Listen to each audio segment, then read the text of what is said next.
Hey, horror fans, once again, it is me, the Horror Miser Money G. Yes, if finally going to do it, yes, I'm going to be starting my series of the Exorcist film series in preparation for Exorcist Believer that's coming out on October 6th. So here we go. We're going to start off with perhaps the greatest horror film of all time, 1973's The Exorcist. Yes, let's go.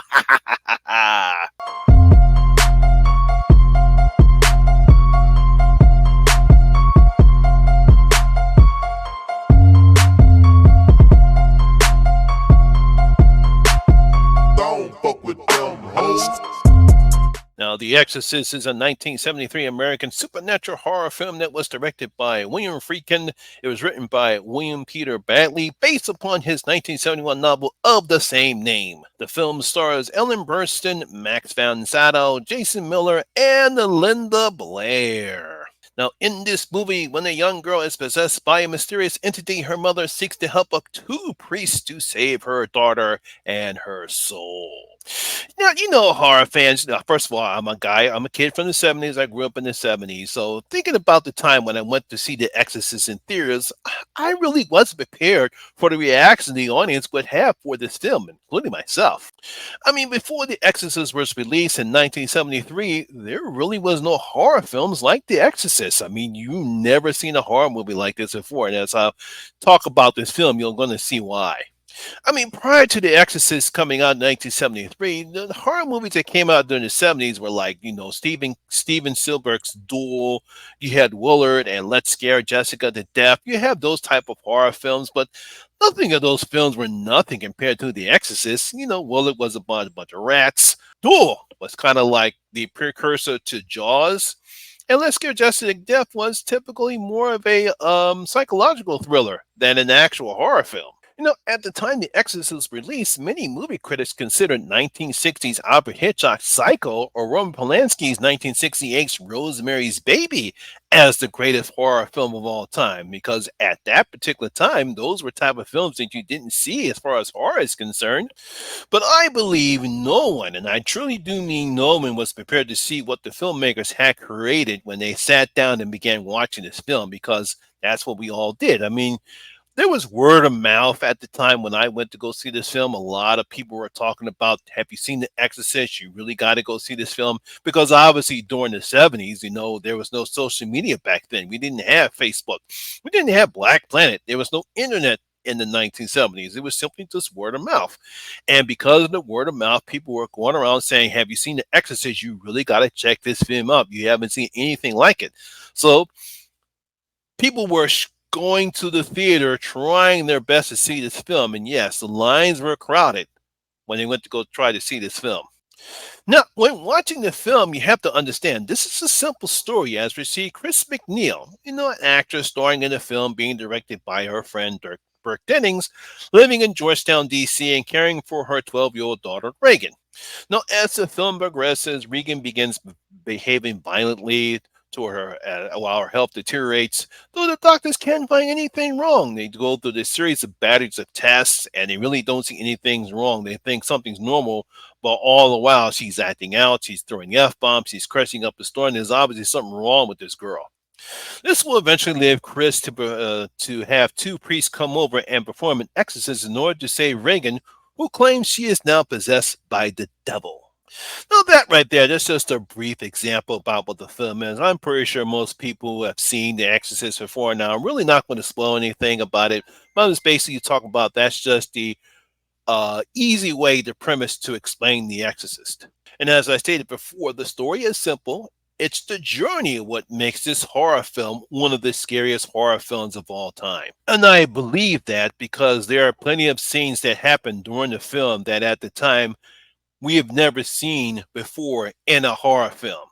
Now, while not really horror, the Cerebral Angiography scene was real enough to cause most people in the audience to squirm in their seats in the theater that I was in. I mean, when you actually see that particular scene in the film where they stick the needle in Reagan's throat and the blood starts squirting out, a lot of people squirm. It's like, what the hell? Oh, God.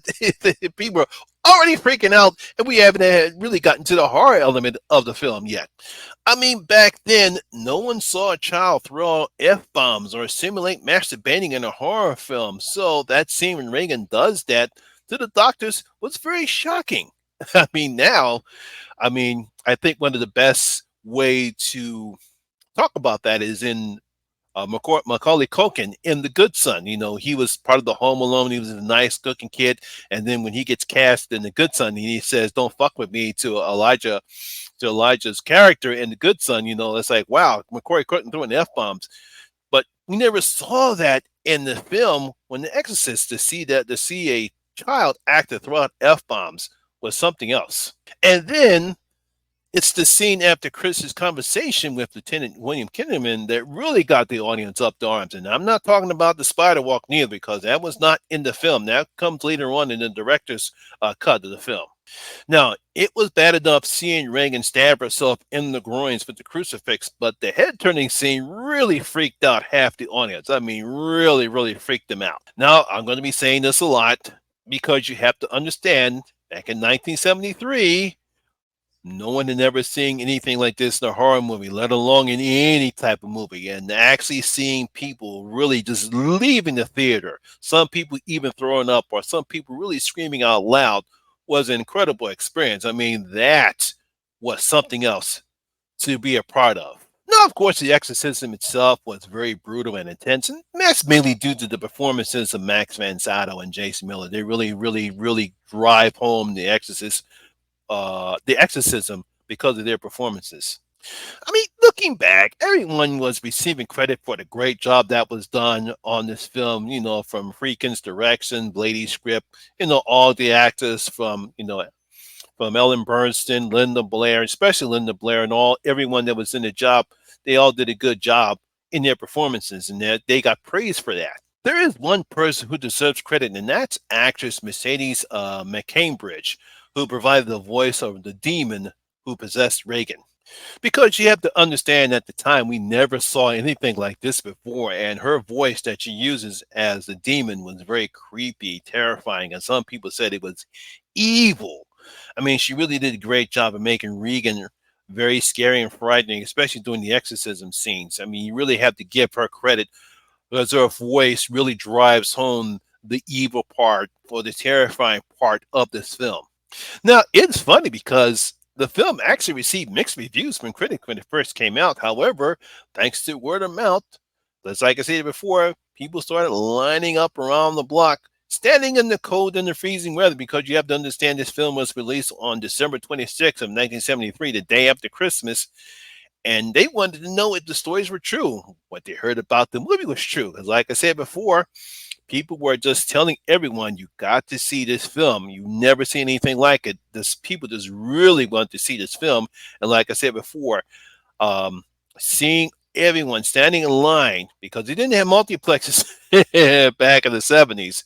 You know, back when I was growing up here in Philadelphia, it was either the Milgram, the Fox, or the Goldman Theaters on Market Street and on 15th Street if you wanted to go see the theaters.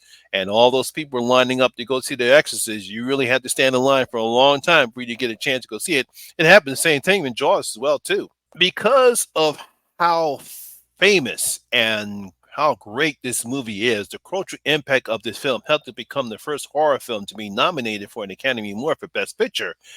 And it went on to be nominated for 9 awards, and it went on to win for Best Adapted Screenplay and Best Sound. So it really, really, really caught the eye of everyone. I mean, hey, look, you know how the Academy Award feels about horror films. So the fact that this actually got nominated for an Oscar for Best Picture, I actually should have won though, but yeah, for Best Picture, I think it also got nominated for Best Supporting Actor. I think Linda Blair got nominated for Best Supporting Actor, and it did go on to win for two. I think yeah, two awards. Now, because of the success of The Exorcist, it also created now what we call the possession exorcist subgenre on horror. And we've seen plenty of films similar with a premise like this. Hey, look, thanks to this one, we wound up getting a black quotation film of The Exorcist, which was called Abby. Just like we had Scream, Blacklist Scream, and Blackenstein, we wound up getting Abby. Now, because of the box office success of The Exorcist, movie studios decided to give filmmakers bigger budget for horror films that had similar themes like this one. Movies such as The Omen, The Sentinel, Burnt Offerings, Audrey's Rose, and The Amityville Horror were made thanks to The Exorcist. If it wasn't for The Exorcist, we probably wouldn't have any of these films, nonetheless a subgenre of possession exorcism films. Of course, The Exorcist has now become what we call film franchises as well. We know we have the two sequels, Exorcist 2 The Heretic and Exorcist 3, two prequels, The Exorcist The Beginning and Dominion prequel to The Exorcist, and of course, the sequel trilogy which David Gordon Green is going to now do. We have Believer, we have Deceiver, and then an untitled third film. A lot of people forget that a television show was created and broadcast in 2016 on Fox for 2 seasons, which has direct ties to The Exorcist. I won't reveal what that is, but if you've seen this show, you know what I'm talking about. Now, while the film didn't scare me, I was still disturbing when I was watching because, again, at that time, I've never seen anything like this in a horror film before. I was just simply just amazed. I was like shocked. I was like, "Holy!" I didn't curse at that time, no, but I trust me. If I did, I was like, "Holy shit! What the hell am I watching?" It's just how impactful this film was for me. And this is why The Exorcist has become my favorite horror film of all time and why it deserves its title as one of the scariest movies of all time. Yes, it's that good. This is one of the reasons why I see other movies when they have that branded the most scariest movie of all time. And I said to myself, no, there's no way in the world. There's a couple of films that come close to it, like Insidious and Hereditary. They've come close to it. You have It Chapter 1. That comes close to being one of the scariest movies of all time, but you won't probably get another film that has a cultural impact like The Exorcist did back in 1973. And I know this because, when I talk to people that were born, from the 90s, like, people born in the 80s and born in the 90s, and they've already seen Possession, Exorcist filmed and really didn't see The Exorcist when it came up like I did. So they really don't consider The Exorcist one of their favorite horror films of all time, but I'm okay with that because, like I said, I was born in the 70s. I saw this film in the theaters when it first came out, and for me, this will always be considered one of the greatest horror films of all time. Based on from my generation. As far as what I would give The Exorcist, no point about it. It's going to get all five of my bloody cold coins. Yes, because it's that good. It's a film that still holds up today, mainly maybe not practically of the special effects still hold up for this day, but it's just the atmosphere, the acting, the great direction, the performances, and of course, just seeing what Reagan goes through is one reason why The Exorcist still holds up today. And I'm looking forward to see what David Gordon Green is going to give us with Exorcist Believer. Yeah, I know. I'm not even going to talk about Halloween Kills or Halloween Ends. I'm not going to go there. But I think if he learned his lesson, I think he's going to do the Exorcist Believer credit. So there you have it, my horror fans. That is my review and video for The Exorcist. Like I said, the next one obviously going to be Exorcist 2 The Heretic. I'm pretty sure you guys know how I feel about that film, but I'm still going to review it. If you did like this, if you do enjoy what you're watching here, please give it a like, thumbs up, and share because it does help out with the YouTube algorithm. What are your thoughts about The Exorcist? Did you see it? When did you first see it? And what do you feel about the film? Leave your comments in the comment section below and tell me your thought about The Exorcist. Also, if you're new here, please hit that subscribe button, ring that notification bell. That way, you'll be notified anytime when I put a new video such as this one. Once again, my name is Lamont Smith, better known as a Horror Miser, Money G, and always remember that horror rules. And I see you in my next video. You guys stay safe out there.